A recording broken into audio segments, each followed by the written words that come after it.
Merci beaucoup, les téléspectateurs, partout où vous nous suivez. Vous êtes en direct à ma parcours 13 TV, c'est votre télévision, votre chaîne YouTube. C'est pour vous servir, pour vous montrer toutes les questions pertinentes, toutes sortes de préoccupations. Nous sommes là à votre service pour vous éclairer. Donc voilà, ça c'est notre rôle, c'est notre service.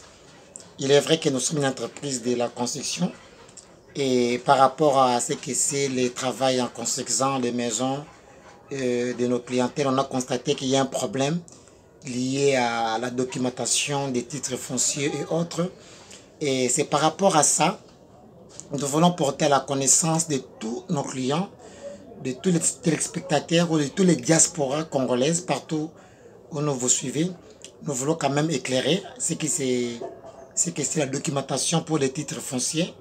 À ce qui concerne les achats, lorsque vous achetez votre terrain, lorsque vous êtes en train d'acquérir un espace immobilier, bien immobilier plutôt, donc c'est important de savoir quels sont les documents, quelles sont les procédures. Donc c'est vraiment important, nous sommes là pour vous éclairer, pour vous expliquer et par rapport à ça. Et parce qu'il y a eu beaucoup de questions pertinentes, on nous a questionné beaucoup, il y a des demandes, il y a des gens qui nous appellent quand même pour avoir des éclaircissements. C'est par rapport à beaucoup de questions pertinentes. Aujourd'hui, j'aimerais assez qu'on puisse parler, qu'on puisse expliquer un peu la manière dont les choses se passent. Donc voilà, lorsque vous êtes en train d'acheter un terrain, concession, je ne sais pas, ça dépend de ce que vous l'achetez. Un terrain, concession, l'immeuble et tout, c'est vraiment important. Mais quels sont les documents à prendre? Quels sont les documents? Quelles sont aussi les procédures? Comment entamer des procédures par rapport à ça? Donc, c'est pour ça que nous sommes là. Premièrement, j'aimerais vous expliquer ceci. Et pour avoir les documents de la parcelle, les titres fonciers, ça dépendra aussi des documents de la vente. La personne qui vous vend les terrains, lui, il possède tel document. Il a quel document à sa possession? Et les documents qu'il a, c'est sur base de ces documents-là, on va connaître quels sont les documents que vous devez apprendre. Je dois expliquer là-dessus. Par exemple, il y a pas mal de gens qui achètent chez les coutumiers. Les coutumiers, souvent, ils ne possèdent pas les documents, ils ont des jugements, des terres, des histoires comme ça, des actes de succession, et puis il y a des actes de cession. Souvent, eux aussi, ils vendent des terrains par rapport à actes de cession, ou bien ils peuvent aussi vous établir un acte de vente. Alors, si vous achetez, par exemple, si vous achetez chez les coutumiers, vous avez un acte de vente établi à bonne et due forme chez les coutumiers. En premier lieu, on va aller maintenant au niveau de la commune.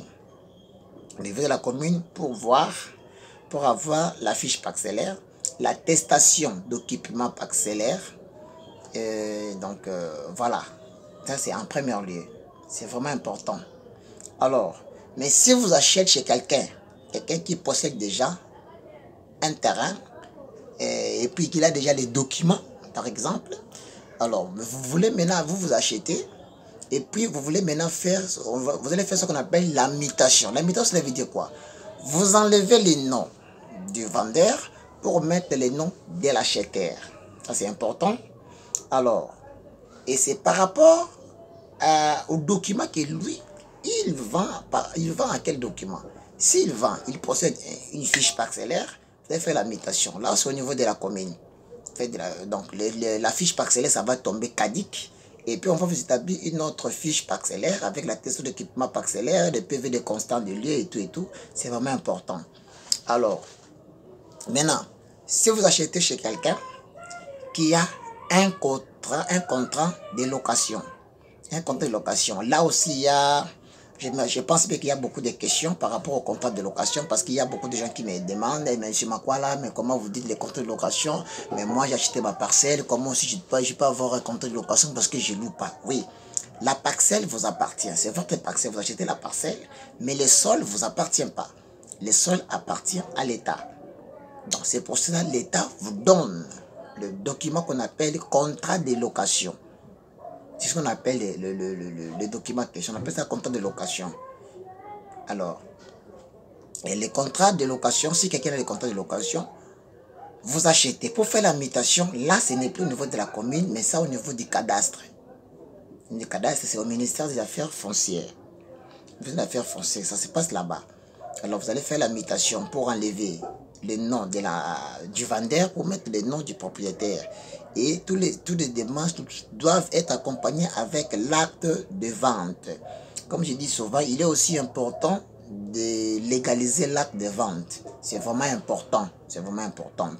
Donc voilà, ça dépend aussi de la personne parce que nous, chez nous aussi au Congo, bon, chacun voit les choses selon sa manière. Il voit les choses de sa manière. Mais selon la logique des choses, normalement, un acte de vente doit être aussi légalisé.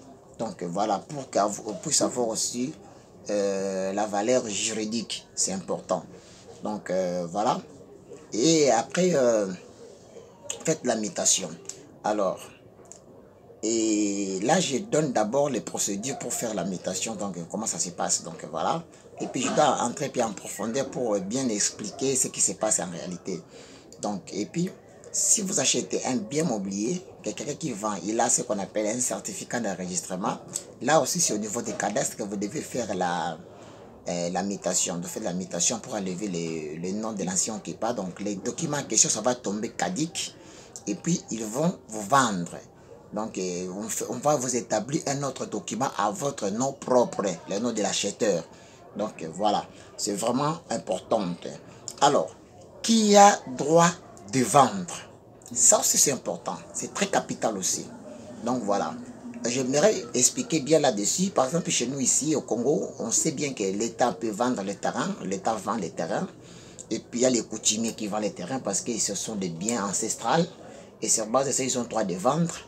Il y a aussi quelqu'un, un individu, qui avait acheté son propriété, mais il voulait vendre aussi, il a le droit de vendre.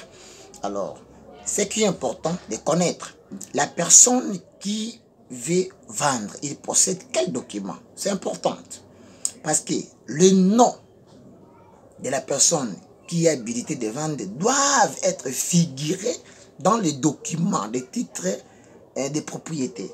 Et tant que propriétaire, pas en tant que copropriétaire, il y a deux choses différentes.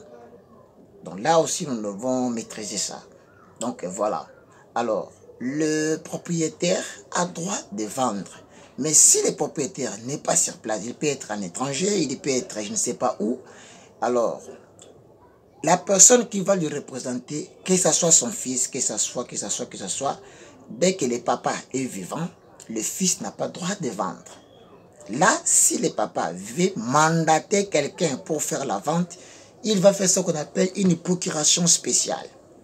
Il va faire une procuration spéciale. S'il est à l'étranger, cette procuration spéciale doit être légalisée à l'hôtel de ville, là où il est dans son pays. Et il la vend, c'est ce qui va donner mandat à la personne, le mandataire en question, pour vendre les terrains.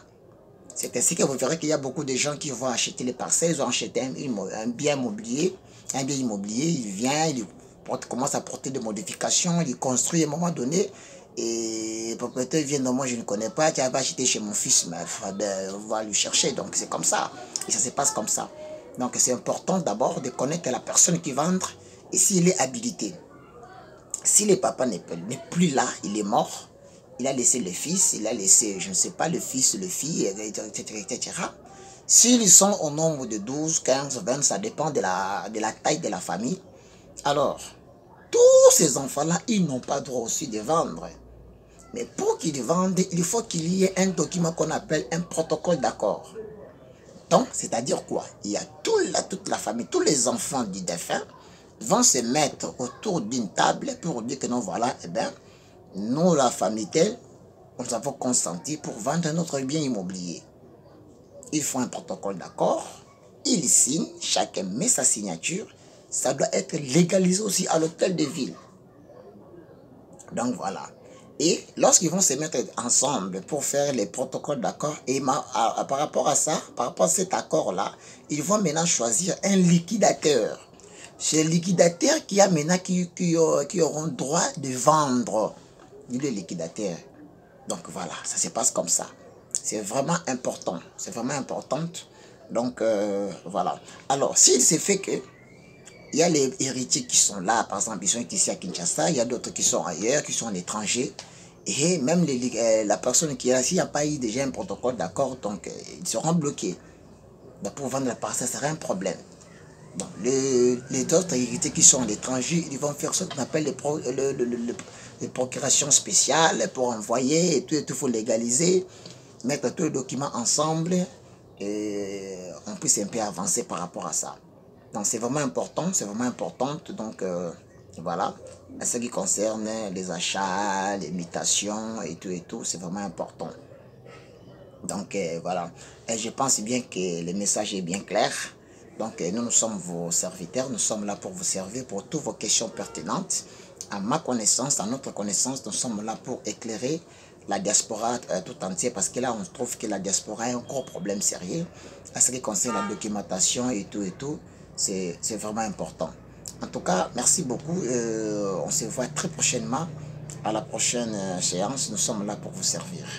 Merci beaucoup, veuillez nous contacter dans les numéros qui sont affichés sur les bancs de vos écrans.